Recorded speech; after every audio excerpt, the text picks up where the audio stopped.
মিনা আজ খুব খুশি, কেননা তার ভাই আজকে বিদেশ থেকে তার বাসায় আসতেছে। এই জন্য সে মহানন্দে রয়েছে এবং তার জন্য নানা ধরনের খাবার দাবার তৈরি করছে।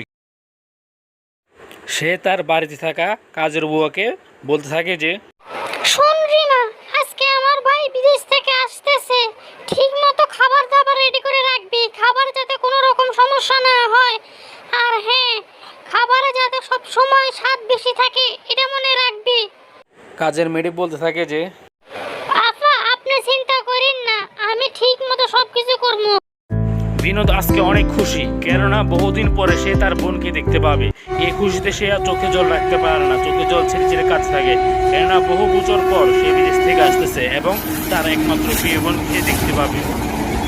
ট্রেন থেকে নেমে বিনোদ দুই হাতে লাগেজ ভর্তি নিয়ে দ্রুত বাড়ির দিকে রওনা দেয়, কেননা সে বহুদিন পরে তার বোনের হাতে রান্না খাবে এবং তার বোনের সাথে আড্ডা দিবে। কিছুক্ষণ পরে দেখা যায় যে বিনোদ তার বোনের বাড়িতে আসে এবং তার দুলাভাইয়ের সাথে কথা বলতে থাকে। তারা দুলাভাই এবং শালা মিলে খোঁজ গল্প করতে থাকে। তো এইসব একসময় তারা চলতে তখনই তার দুলাভাই তাকে বলতে থাকে যে, শোনো শালা, তুমি বহুদিন পরে বিদেশ থেকে এসেছো, তোমার জন্য ভালো মন্দ খাওয়ার ব্যবস্থা করি, তুমি অনেক ক্লান্ত, একটু জেরাও, আমি তোমার বোনের সাথে কথা বলে তোমার জন্য খাবার রেডি করি। আরে দুলো ভাই, খাওয়া দাওয়া তো সেই চলতে থাকবে, কিন্তু আমি যার জন্য এত দূরে পাড়ি দিয়ে আসলাম, আমার সে কলেজে টুকরা বোনটি কই? বোনটিকে তো দেখছি না, আমার প্রাণ পেয়ে বোনটি কোথায় গেল? একটু দেখেন তো, ডাক দেন তো আগে। তখন দুলাভাই বলতে লাগলো যে, শান্ত হো শালা, তোমার বোন আছে, তোমার বোন তোমার জন্য ভিতরে খাবার রেডি করতেছে। ভিতরে গিয়ে তার দুলাভাই তার বোনকে সাথে থাকে এবং বলতে থাকে যে, তোকে না কথা বললাম, তোর ভাইকে বাড়িতে সহজে আনবি না। তোর ভাই বিদেশ থেকে এসেছে, নিজের বাড়ি না গিয়ে আমার এখানে উঠে এসেছে আমার অন্ন খালি করার জন্য, হতচ্ছাড়ি। ভাইয়ের নামে খারাপ কথা বলা এবং ভাইকে গালে দেওয়ায় তার বোন ভীষণ কান্না করতে থাকে। স্বামীর কাছে বকা শুনে তার বোন ঘরের ভিতরে এসে কান্না করতে থাকে এবং বলতে থাকে যে, হায় আল্লাহ, আমার আদর ভাইটি এত বছর পর বিদেশ থেকে আসলো, তাকে একটু ভালো মন্দ খাওয়াবো। তা না, কিন্তু আমার স্বামী আমাকে বকাঝকা করতে থাকে। তোমরা আমাকে কোন পরিবারে বিবাহ দিলে মা? এরকম জানোয়ারের কাছে মা তোমরা আমাকে বিবাহ দিলে মা? আমার আদর ভাইটি ঠিকমতো খাওয়া দাওয়া করে কিনা বিদেশে তা না, আমি শখ করে তার জন্য রান্না করতেছি, এ নিয়ে তার অনেক মাথা ব্যথা। দেখা যায় যে কাজের বুয়া তার ভাইয়ের জন্য মজাদার বিভিন্ন ধরনের খাবার তৈরি করতে থাকে এবং তার বোনের বলা অনুযায়ী বিভিন্ন ধরনের মজার মুরগি, বিভিন্ন ধরনের ছাগল ইত্যাদি রান্না করতে থাকে।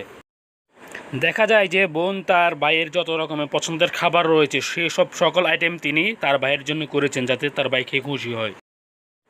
তো তার ভাই একসময় তার বোনের পছন্দ করা খাবার এক একটা করে খেয়ে থাকে এবং তার বোনের কাছে তার খাবারের প্রশংসা করতে থাকে যে তার বোনের মতো খাবার এই দুনিয়াতে আর কেউ পারে না। আজকে তার ভাই আসার কারণে সারাদিন খাটনি হওয়ার কারণে তারা আজকে একটু দ্রুত ঘুমিয়ে পড়ে, কেননা পরের দিন সকালে জাগতে হবে এবং তার ভাইয়ের জন্য নানা রকম মজাদার পিঠা এবং বিভিন্ন ধরনের নাস্তা তৈরি করতে হবে। এর জন্য তারা একটু রাত হওয়ার পরপরই তারা স্বামী স্ত্রী দুইজন ঘুমিয়ে পড়ে। পরের দিন সকালে দেখা যায় যে তার ভাই তার প্রিয় বোনকে বিদেশ থেকে আনা একটি স্বর্ণের ডায়মন্ডের চেন দিয়ে থাকে এবং তার ভাই তাকে বলতে থাকে যে, শোন বোন, তুই ছাড়া এই দুনিয়াতে আমার তেমন ভালোবাসা মানুষ নেই, তাই তোকে আমি সবসময় আদর করে দিই, আর এসব কখনো মানা করবি না। আর আমি আমার ভাগ্নির জন্য এনেছি, তাকে আমি পরবর্তীতে দিব। আর তুই এত অবাক হচ্ছিস কেন? আমি তোর ভাই না, আমি তোকে দিতে পারি, তুই এটা সাবধানে রাখবি সবসময়। কিছুক্ষণ পর শালা তার দুলাভাই ডাক থাকে এবং বলতে থাকে যে, ও দুলাভাই কোথায় গেলেন? তখনই তার দুলাভাই বাইরে এসে বলতে থাকে যে, কী হয়েছে শালা, এত সকাল সকাল লাগছে কেন? তখনই তার শালা বলতে থাকে যে, চলেন দুলাভাই, একসাথে দুজন গিয়ে বাজার করে নিই এবং বাজার থেকে ভালো ভালো মাছ মাংস নিয়েছি, যাতে করে আমরা আজকে দুপুরে ভালো মন্দ খেতে পারি। তখন তার দুলাভাইও সাথে সাথে রাজি হয়ে যায় এবং তার সাথে চলার জন্য রওনা দিয়ে দেয়।